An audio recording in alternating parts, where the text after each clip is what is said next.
Je vais commencer par parler de tout cœur aux serviteurs et aux servantes.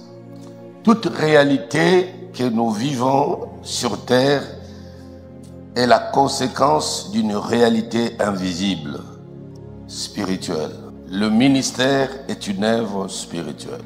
Le ministère n'est pas le nombre de vues sur les réseaux sociaux. Beaucoup de prédicateurs sont séduits par l'ennemi en ce temps de la fin.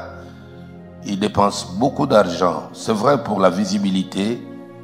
Je ne crois pas que cela soit le fondement de véritable ministère. Le ministère, ce n'est pas des costumes, des cravates et des voitures.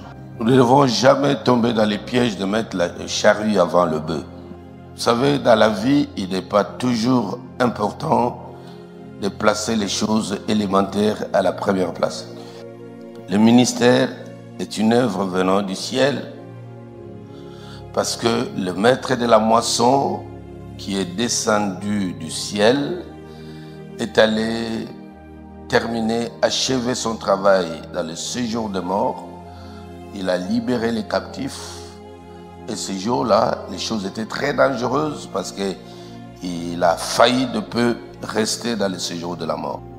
Et dans le monde des ténèbres, une lumière brilla. Et Lucifer a vu que cet homme l'a poursuivi jusque dans le séjour de mort. Il a mobilisé l'élite des élites de Lucifer pour bloquer que le Seigneur ne sorte pas de ce séjour de la mort. Éphésiens chapitre 1 nous dit, le Seigneur Dieu déploya une puissance qui devait le sortir de la tombe. Et quand il est sorti de la tombe, il est monté au ciel. C'est en montant au ciel qu'il a mis la main sur ce que nous appelons les captifs. Il les a émenés au ciel. C'est Éphésiens 4 qu'il est dit au verset 8. Donc les ministres, les étoiles, les rois sont des captifs que Dieu a émenés parce que c'est différent d'amener. Émener quelqu'un, c'est le prendre malgré son gré. On le prend comme on a émené des juifs captifs dans la déportation. On l'a pris de force. C'est pourquoi Paul dit, si je prêche l'évangile, c'est parce qu'une nécessité m'a été imposée. Ici sur terre, à un certain moment de la vie, il devient de plus en plus difficile d'être seul et d'être neutre. Ça devient très dangereux d'être seul et d'être neutre sans position. Tu dois te décider d'appartenir à un homme, un grand esprit qui te couvre, qui te protège. Malheureusement, dans le monde francophone, on n'est pas habitué à cela. C'est pourquoi beaucoup de ministères meurent très tôt, sèchent très tôt. Dans l'espace francophone, tout le monde parle directement avec Dieu sans transition. Tout le monde voit Dieu, tout le monde parle avec lui. Résultat, le ministère est zéro. Je le dis à notre honte.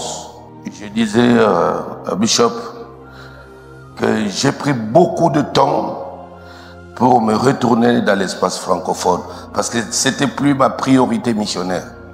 À cause de nos mentalités, nous connaissons tout. Nous avons tous les mystères. Nous nous contestons mutuellement. Nous nous combattons pour rien. Oui, nous nous haïssons. Nous nous liguons contre les bien-aimés qui nous ont rien fait. Nous nous décidons d'écraser leur ministère pour rien. Quand Dieu commence à se servir d'un bien-aimé, tous naturellement complotent, font bloc contre lui. On n'a pas la culture de fair play pour reconnaître la grâce d'un frère. Même dans les domaines de business, tu ne peux composer qu'avec celui qui croit en toi. Et quand j'ai observé ça après des années, je me suis dit, bon, c'est mes bien-aimés, mais avec ce que je veux faire avec Dieu, c'est pas avec les francophones que je le ferai. Je me suis retourné vers les anglophones, plus de 20 ans. Il ne se passe pas un mois sans que je reçoive des pères des espaces anglophones africains qui descendent me voir au bureau. Les uns avaient prié, Dieu leur aurait révélé parce que ce qu'ils voient sur les télés, c'est phénoménal. Les uns peuvent croire facilement. Il faut qu'on interroge Dieu parce qu'en ces temps de la fin, il y a beaucoup de compromissions spirituelles. On veut savoir qu'est-ce qui se passe. C'est depuis que j'ai commencé à diffuser les images de nos missions dans l'espace anglophone que nos bien-aimés francophones ont remarqué, ils ont commencé à nous adresser des invitations. Au départ, j'ai fixé des conditions drastiques pour dissuader les francophones de ne jamais m'inviter. Pourquoi vous allez remarquer que ça peine quelques années, moyennement depuis 2017, que je commence à m'ouvrir dans l'espace francophone. S'il vous plaît, mes frères, dans toute spiritualité, il y a ce qu'on appelle interdit et ce qu'on appelle principe. Nous ne respectons jamais cela. Je vois de jeunes anglophones qui ont de puissants ministères venir me voir, me dire, papa, je veux que tu me prennes en charge. Je ne veux pas détruire ce ministère florissant à cause de l'inexpérience dans le ministère. Mais c'est rare de voir un tel mouvement chez les francophones. Les francophones veulent paraître, ils veulent montrer qu'ils sont grands. Mais nos amis veulent être. Tu ne peux pas devenir grand si tu n'es pas aux côtés d'un grand. Je dis, cultivons la doctrine de l'écoute. Écoute un père et le peuple t'écoutera. Décide-toi de déposer ton ministère sous la gestion d'un grand esprit.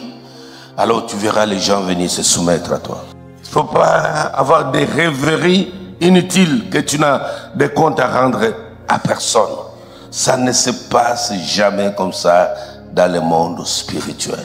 Tu dois avoir quelqu'un dont l'onction te couvre et te prend en charge de manière profonde, non pas émotionnelle, mais avec qui tu crées une relation dans la durée jusqu'à ce qu'il te laisse le manteau. Nous, les francophones, nous nous fatiguons beaucoup pour rien et trop vite. We francophones, we weary ourselves so quickly and for nothing. Tu peux t'attacher à un père. You can get close to a father. Quelques semaines, quelques années, tu commences à te fatiguer. After weeks, months, and days, you are weary. Et puis tu décroches. And you move away. On te pose la question, mais on te voyait avec tel papa. Ah oui, bon, il est là, hein? Bon, le vieux là, vous savez. Le vieux là. Vous nous faites trop vieux. You make us too old. Vous nous faites trop vieux. Il ne faut jamais se fatiguer.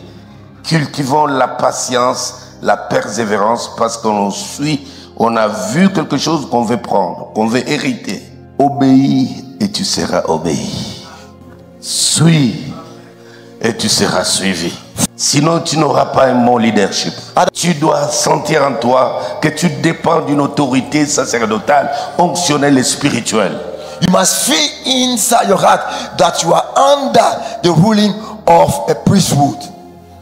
Ne vis pas seul. Please. Par la compassion de Christ. Ministre de Dieu, ne servez pas le Seigneur seul, sans quelqu'un à qui tu rends compte de temps en temps.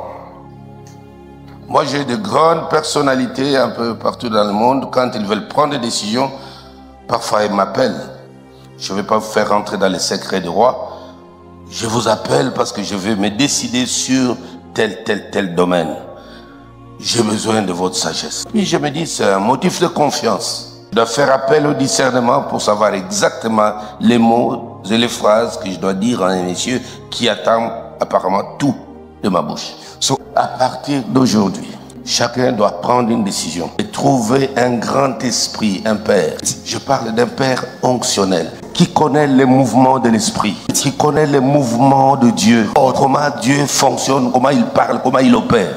Les espèces de Jacob, oui, il y en a encore en ce temps de la fin. Cherchez-les avec beaucoup d'humilité.